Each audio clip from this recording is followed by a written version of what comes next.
කොහොමද ඔයාලට? අද අප්පච්චි ඔයාලට කියන්නේ භාග්‍යවතුන් වහන්සේ දේශනා කොට වදාළ සද්ධර්මයේ අතිශය ගැඹුරු සහ වටිනා කරුණු කිහිපයක්. අපේ බුදුහාමුදුරුවෝ දේශනා කරනවා මේ ලෝකයේ පවතින්නෙත් විනාශ වෙන්නෙත් පඨවි, ආපෝ, තේජෝ, වායෝ කියන සතර මහා භූතයන් නිසාමයි.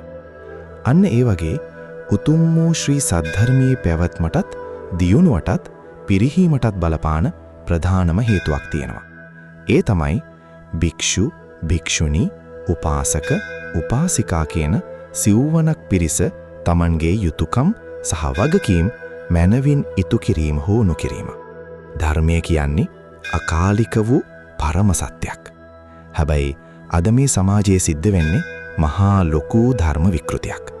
මිනිස්සු කරන්නේ තමන්ගේ පෞද්ගලික මතය ඔප්පු කරගන්න බුදු දහම තමන්ට රිසිරිසි ලෙස යොදා ගන්න එක මිසක් සැබෑ බුදු වදන තේරුම් ගන්න එක නෙවෙයි. අපේ බුදුහාමුදුරුවෝ දේශනා කළ ඒ උතුම් සද්ධර්මයේ මුල, මැද, අග හොඳින් අවබෝධ කරගෙන දේශනා කිරීමෙන් සහ ජීවිතයට ගැළපීමෙන් විතරයි පිරිසිදු සත්‍ය ධර්මය අපිට රැක ගන්න පුරුවන් වෙන්නේ.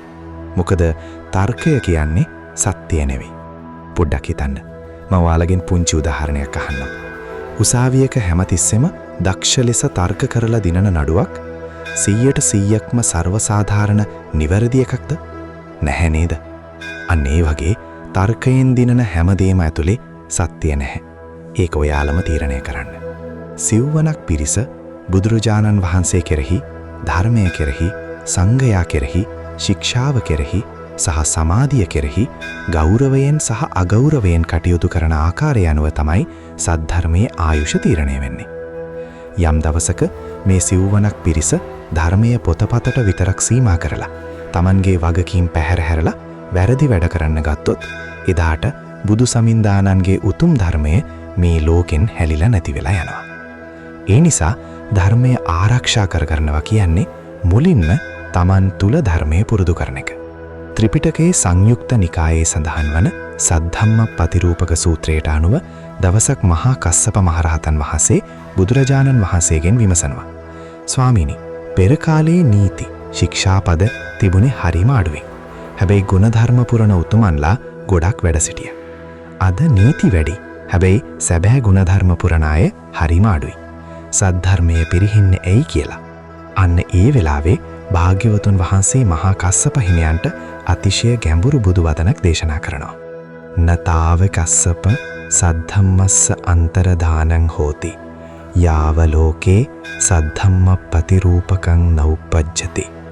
යදාචකෝ කස්සප ලෝකේ සද්ධම්මප්පතිරූපකං uppajjati. අත සද්ධම්මස්ස අන්තරදානං හෝති. මේ උතුම් බුදු වදනෙන් භාග්‍යවතුන් වහන්සේ වදාළේ කස්සප ලෝකේ සද්ධර්මය වගේ පෙනෙන ව්‍යාජ ධර්මයන්, ඒ කියන්නේ ධර්ම විකෘති කිරීම පහළ නොවන තාක්කල් සැබෑ සද්ධර්මය අතුරුදන් වන්නේ නැහැ. හැබැයි කස්සප යම් දවසක ඒ ව්‍යාජ ධර්මයන් ලෝකයට උපදිනවද අන්න එදාට සැබෑ සද්ධර්මය මේ ලෝකෙන් වැහිලා අතුරුදන් වෙලා යනවා කියලා. ඒක තවත් පැහැදිලි කරන්න අපේ බුදුහාමුදුරුවෝ ලස්සන උපමාවක් වදාරනවා. සෙය්‍යතාපි කස්සප නතාව ජාත රූපස්ස අන්තරදානං හෝති. යාව ලෝකේ ජාත රූපප්පති රූපකං නෞපජ්ජති. යදාචකෝ කස්සප ලෝකේ ජාත රූපප්පති රූපකං uppajjati. අත ජාත රූපස්ස අන්තරදානං හෝති. කස්සප ඒක හරියට මේ වගේ දෙයක්.